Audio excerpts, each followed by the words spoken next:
What's up everybody, it's Revo here, back at it again with another video. Today I want to talk about a book that just like recently came out. I didn't know if I wanted to do a video on it, but dude, I love this comic book so much right now. It's if you don't know what it is, obviously I'll let you into that. It's DC Universe Rebirth.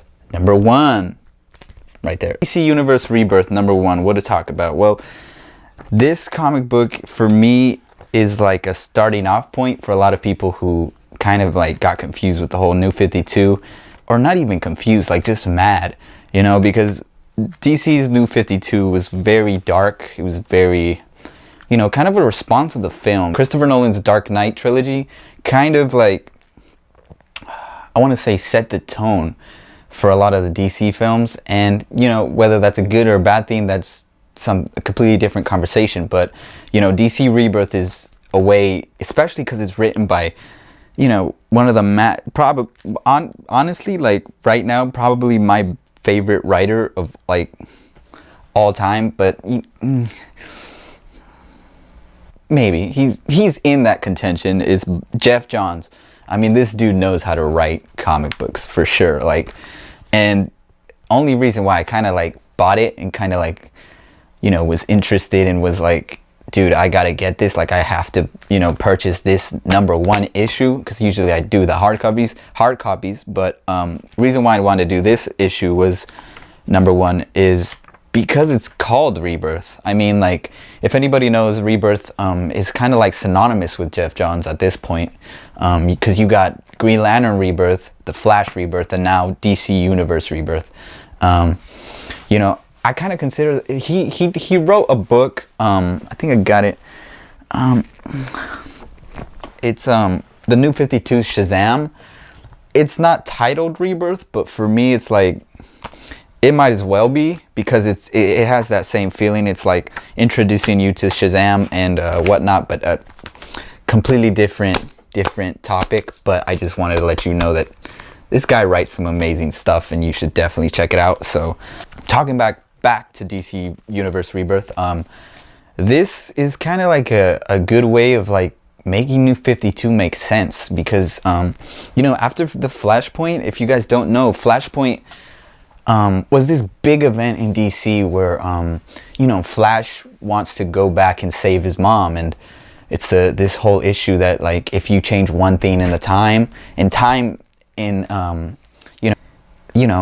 history, one event in the past could ruin a bunch of events, could change a bunch of events in the future. And so like, you know, that's pretty much what it was about, was like the Flash wanting to save his mom and ultimately causing a new future. So, and it ultimately ended up kind of like, well, back then when the comic book happened, it ended up opening up New 52.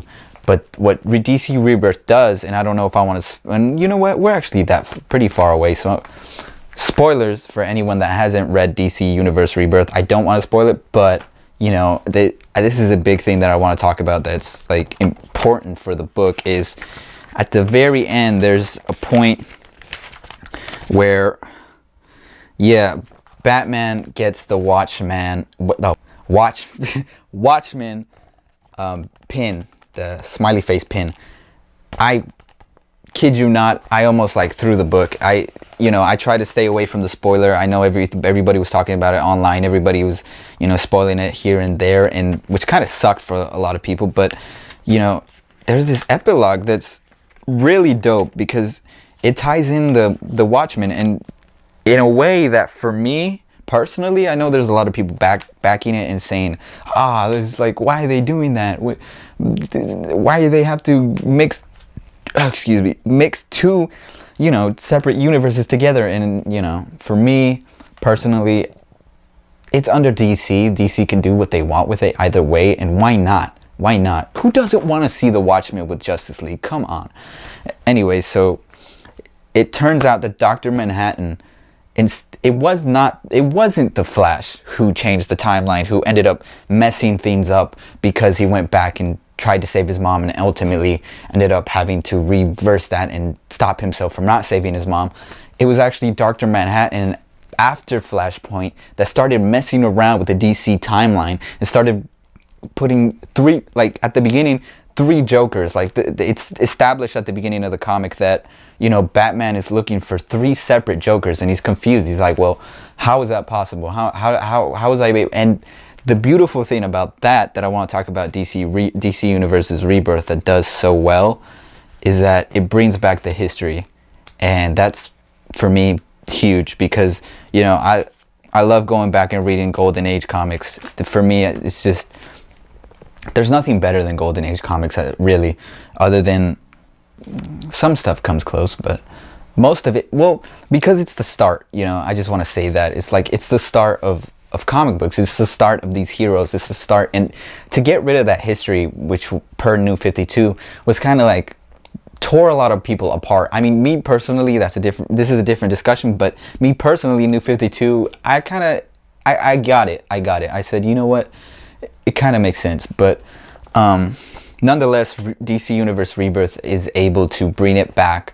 Jeff Johns is able to, in his own words, he wanted to bring happiness and hope back into the DC Universe, which honestly is much needed because, yeah, Batman is dark, he's brooding, he's brutal, he loves to, like, you know, he's dark, he's a dark character, and that's what I love about him. But, you know, I don't want to see my Flash dark. I don't want to see Superman dark. You know, Wonder Woman they can all have their dark points, but the thing with Batman is that he's human. So his dark points are going to be a lot lower than those other characters.